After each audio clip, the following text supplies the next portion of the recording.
दोस्तों सेबी का डंडा फिर से चला और सीएनबीसी आवाज के पूर्व एंकर जो काफी फेमस थे प्रदीप पांड्या, उनका शो आता था सीएनबीसी आवाज पे, उन पर और उनके पैनल पे आने वाले सो कॉल्ड टेक्निकल एनालिस्ट और उनकी पूरी जमात पर लगभग ऑर्डर में 9 लोगों का नाम है और इन सभी पर 2.5 करोड़ तक का फाइन लगाया गया है। अच्छा, ऐसी बात नहीं है कि न्यूज चैनल पे आने वाले एंकर्स या वहां पे सो कॉल्ड एक्सपर्ट्स पे पहली बार फाइन लगाया, कोई नई बात नहीं। ऐसा रिटेलर रोज देखता रहता हूँ और ये घटनाक्रम कोई भी मेरे लिए नई बात नहीं है। इसके पहले आपको याद होगा सीएनबीसी आवाज में एक और काफी फेमस हेमंत कई नाम के पर्सन थे, वो भी एंकर थे, उनको भी सेबी ने बैन लगा दिया था और उन पे भी फाइन लगाया था करोड़ों का। तो सीएनबीसी आवाज के लिए ऑब्वियसली कोई नई बात नहीं है। अच्छा, जब बगल में हंस रहे हैं ना जी बिजनेस वाले, वो भी ना भूले, आप लोग दिन भर लड़ाई करते रहते ना, नहीं हम नंबर 1 है, हम नंबर 1 है। आप लोग लड़ाई करो कि स्कैम करने में कौन नंबर 1 है। सबसे पहले सीएनबीसी में फ्रॉड हुआ है लगभग 9 लोगों पर, जिसमें ये एंकर इन्वॉल्व थे, इनके टेक्निकल एनालिस्ट इन्वॉल्व थे और उनकी एक अपने साथी उनकी फर्म पे काम करने वाले लोग इन्वॉल्व थे। 2.5 करोड़ का फाइन लगाया, लेकिन ये 2.5 करोड़ का फाइन पूरी आपको इंफॉर्मेशन नहीं दे रहा है। सबसे पहले सेबी ने जांच की है, उसकी टाइम फ्रेम मैं बता दूं, नवंबर 1 2019 से लेके जनवरी 13 2021 के बीच में सेबी ने जांच की है। तो जांच की भी एक टाइम फ्रेम होती है, ठीक है। जो फाइन लगाया जाता है वो इसी हिसाब से लगाया जा रहा है कि इस टाइम फ्रेम में आपने कितना बड़ा स्कैम किया है। तो सेबी ने पाया इस टाइम फ्रेम पे स्कैम हुआ है, किस तरह से हुआ है मैं आपको एक्सप्लेन करता हूं। यहां पर जो स्कैम की रकम निकल के आती है वो 10.5 करोड़ के आसपास की है। तो आप हेडलाइन पढ़ोगे तो आप सोचोगे यार सिर्फ और सिर्फ 2.5 करोड़ का फाइन क्यों लगाया गया है जब आपने स्कैम किया है 10.5 करोड़ का। तो सेबी पे सवाल मत उठाना, सेबी ने बहुत बढ़िया काम किया है। सेबी ने क्या किया है, पहले ही 8 करोड़ रुपए अपने पास जमा कर लिया, ब्लॉक कर दिया। तो 8 करोड़ तो उन्होंने ब्लॉक करके रिकवर कर ही लिया है। अब 10.5 करोड़ का अगर स्कैम करोगे, 8 करोड़ आपने ब्लॉक कर लिया है, वो पैसा रिकवर है, तो बचा रिकवरी के लिए सिर्फ 2.5 करोड़ है। उतने का उन्होंने फाइन लगा दिया इन सब पे। तो ये मत सोचना ये स्कैम जो सीएनबीसी पे आवाज पे हुआ है वो 2.5 करोड़ का स्कैम है, नहीं भाई, ये 10.5 करोड़ का स्कैम है। और ये पहला स्कैम नहीं है, इसके पहले जैसा मैं कह रहा हूं स्कैम होते रहते हैं। जी बिजनेस की भी बात कर लो, जी बिजनेस पे सेबी का ऑर्डर 8 फरवरी 2024 को आया था, जहां पे जी बिजनेस पे आने वाले एक्सपर्ट जो बहुत फेमस एक्सपर्ट्स थे, जिनको अनिल जी कर करके उनका दिन भर पूछते रहते थे, हिटमैन हिमांशु के नाम से आता था, नॉन स्टॉप सिमी के नॉन स्टॉप करके आते थे, इस तरह के लोग थे। और टोटल फाइन 7.5 करोड़ के आसपास का किया गया था जी बिजनेस पे आने वाले एक्सपर्ट्स का। लेकिन यहां पर सीएनबीसी में ना ही एक्सपर्ट इन्वॉल्व था, आपके एंकर भी इन्वॉल्व थे। तो ये खुलासा हुआ है। और इसके पहले सीएनबीसी आवाज के दूसरे एंकर भी इन्वॉल्व थे, हेमंत कई करके। दोनों के फ्रॉड करने का तरीका बिल्कुल सेम है। जो जी बिजनेस में फ्रॉड हुआ था ना, सिमिलर फ्रॉड हुआ है, बिल्कुल सेम टू सेम फ्रॉड हुआ है जो आपके सीएनबीसी आवाज में हुआ। इस स्कैम को कहते हैं फ्रंट रनिंग स्कैम। अच्छा, अंग्रेजी में एक बड़ी अच्छी चीज होती है, अंग्रेजी शब्दों को अगर आप डिवाइड करोगे ना तो आपको अपनी खुद की मीनिंग बता देता है। स्कैम का क्या नाम है, फ्रंट रनिंग। फ्रंट मतलब आगे और रनिंग मतलब भागना, आगे आगे भागना। स्टॉक मार्केट में आगे आगे कैसे भागोगे। फ्रंट रनिंग का मतलब होता है, अगर मैं एक बहुत बड़ा एंकर हूं या मैं एक टेक्निकल एनालिस्ट के नाम से, एक्सपर्ट नाम से आता हूं आपके बिजनेस चैनल पे, जिसकी बहुत ज्यादा व्यूअरशिप है। अब मान लो मैं कोई भी स्टॉक रिकमेंड करता हूं और एग्जांपल के तौर पर मान लो मैं एचडीएफसी बैंक को रिकमेंड करने वाला हूं, तो जैसे ही मैं रिकमेंड करूंगा वो शेयर भाग जाएगा। अगर मैं बाई कॉल दे रहा हूं तो वो शेयर भाग जाएगा, आपको हमको सबको पता है, क्योंकि रिटेलर्स खरीदने भागेगा।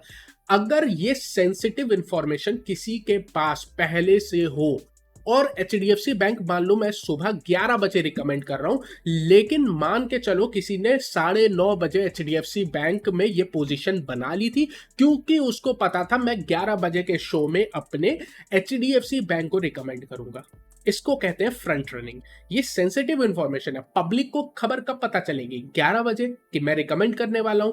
वो तो भैया अंधा ट्रस्ट करते हैं मेरे ऊपर, तो जैसे ही मैं रिकमेंड करूंगा वो प्राइस वाइस तो देखते नहीं है, तभी तुरंत खरीदने लगते हैं। तभी आप देखते हो जब भी न्यूज चैनल में कोई भी स्टॉक रिकमेंड होता है, वो 2-3% उनके रिकमेंड करते करते भाग जाता है, क्योंकि पागलों की तरह रिटेलर्स की भीड़ आती है उस शेयर को खरीदने। ये नहीं सोचते हैं कि भाई साहब कौन से प्राइस पे खरीद रहे हैं। अब इसी ट्रस्ट का फायदा उठाते हैं कुछ इस टाइप के एक्सपर्ट्स और एंकर्स जिनकी अपनी न्यूज चैनल्स पे एक बड़ी पोजीशन होती है और अपने जो व्यूअरशिप है ना उसी को चूना लगाने का काम करते हैं। यहाँ पर मिस्टर प्रदीप पांड्या ने यही किया था। इनकी अपने दूसरे जो एक्सपर्ट थे अल्पेश फ्यूरिया नाम के, ये टेक्निकल एनालिस्ट के नाम से आते थे, एक्सपर्ट नाम से आते थे। अब बेसिकली हुआ क्या, इन दोनों में बन गई साठगांठ बन गई। तो इन लोग भाई साहब अपने व्हाट्सएप मैसेजेस में बात कर रहे थे कि यार ये वाला स्टॉक रिकमेंड कर दूं क्या, ये वाला और इनफैक्ट जो टेक्निकल एनालिस्ट था वो बता रहा था कि भाई साहब मैंने इसमें पोजीशन बना लिया, सुबह ये वाला स्टॉक रिकमेंड कर देना। उससे कह रहा था क्योंकि उसने पोजीशन रात में बना लिया या एक दिन पहले बना लिया, तो वो सुबह उसको बोलता था कि अपने शो में रिकमेंड कर लेना। जैसे ही वो रिकमेंड करता था शेयर प्राइस भाग जाता था, वो अपना प्रॉफिट बुक कर लेता था। अगर आपको याद है जो सेबी का ऑर्डर था 8 फरवरी 2024 को सी बिजनेस से रिलेटेड, वहां पे भी सिमिलर फ्रॉड चल रहा था और ये टेक्निकल एनालिस्ट के ग्रुप में पहले से ही एक दूसरे को बता देते थे मैं ये शेयर रिकमेंड करने वाला हूं, उसमें पहले से पोजीशन बना लेते थे और जब आप जैसे रिटेलर वहां पे पोजीशन बनाते थे तो इन लोग उस पोजीशन को बेच देते थे। इस तरह से काटा जाता है आम रिटेलर्स का और ये चीज बहुत ज्यादा कॉमन है। तो ये जो हो रहा है वो तो मैंने बात कर लिया।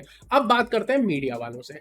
इस घटनाक्रम पर कोई मीडिया हाउस बोलने के लिए रेडी नहीं होगा। सीएनबीसी आवाज वाले तो बिल्कुल नहीं बोलेंगे, क्यों ही बोलेंगे, अपनी बेइज्जती तो करेगा नहीं कोई बंदा। लेकिन जो न्यूज चैनल दिन भर अपने से कंपीट करते हैं, कंपटीशन रहता है, नहीं हम नंबर 1 है, वो कहता है हम नंबर 1 है, पता ही नहीं चलता कौन नंबर 1 है, ये लोग भी ये खबर नहीं दिखाते। एक ही थाली के चट्टे बट्टे हैं, चैनल बदलने से कुछ नहीं होता, शक्ल बदलने से कुछ नहीं होता है, तो सारे एक ही सिंडिकेट के लोग। भाई अगर आप इतने बड़े न्यूज चैनल हो और आप छोटी छोटी खबरें भी बताते हो, आप मतलब ये तक बता देते हो इंडिया यूएसए के मैच के बीच में कौन जीत गया, पिच रिपोर्ट कैसी है, ये भी आप बिजनेस चैनल पे बताते हो, तो आपका कर्तव्य ये नहीं बनता कि आपके चैनल पे क्या फ्रॉड हुआ आप उसके बारे में बताओ। यार जी बिजनेस वाले ने 8 फरवरी को ऑर्डर आया था, दुनिया की सारी बातें करती, लेकिन अपने चैनल पे हुए फ्रॉड के लिए आज तक माफी नहीं मांगी है, आज तक उस पर एक शब्द नहीं बोला गया और यह इंफॉर्मेशन पूरी तरह से ब्लॉक कर दी गई उस चैनल से। अगर यही कोई यूट्यूब का चैनल होता ना, एक अच्छी बात होती कि उसको पकड़ने के लिए बाकी यूट्यूबर्स भी आ जाते और उस पर वीडियो बन रही होती कि कैसे वो स्कैम कर रहा है। ये डिफरेंस है। जब आप सवाल उठाते हो ना सोशल मीडिया पे फ्रॉड हो रहा है, फ्रॉड हो रहा है, तो सोशल मीडिया पे जब फ्रॉड होता है ना, तो उस फ्रॉड को रोकने के लिए सोशल मीडिया से ही लोग उठ के आते हैं और उस पर सवाल उठाते हैं और लोगों को जागरूक करते हैं। लेकिन आपके न्यूज चैनल जो 3-4 न्यूज चैनल है और मिलकर काम करते हैं, बेसिकली कहीं पे एक भी जगह फ्रॉड होता है ना, तो आप वो सवाल नहीं उठाते हो दूसरे से। अगर आप इतने ही सच्चे जर्नलिस्ट हो, सबसे पहले जी बिजनेस वालों से बात कर लो, आपके चैनल पे फ्रॉड हुआ, आपने एक बार उसका नाम नहीं लिया। दूसरे के चैनल पे फ्रॉड हुआ तो भी आपने नाम नहीं लिया, क्योंकि आपको पता है कि मैं इसका नाम लूंगा तो ये मेरी पतलून खींचेगा। तो दोनों लोग अपनी पतलून बचाने में बैठे हुए हैं। ये हाल है इंडियन मीडिया चैनल का। तो ये आप ध्यान रखिए बिजनेस चैनल के नाम पे यहाँ पे क्या चल रहा है।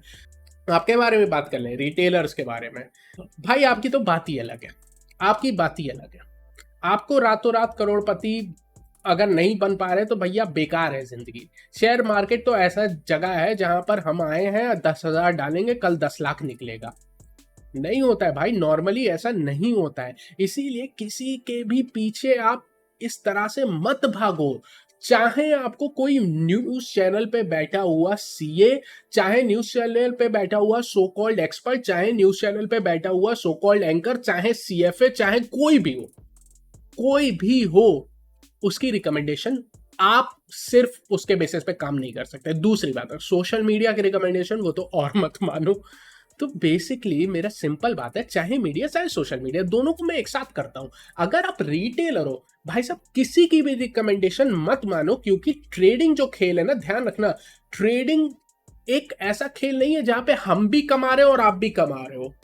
ये नहीं संभव है। ये सिर्फ इन्वेस्टमेंट में संभव है, ये ट्रेडिंग में नहीं संभव है। लिख के ले लो ये बात और आज अपने हाथ पे लिख दो। अगर आप ट्रेडर हो, आपकी जेब में तब पैसा जाएगा जब मेरी जेब से पैसा निकलेगा, और मेरी जेब में तब पैसा जाएगा जब आपकी जेब से निकलेगा।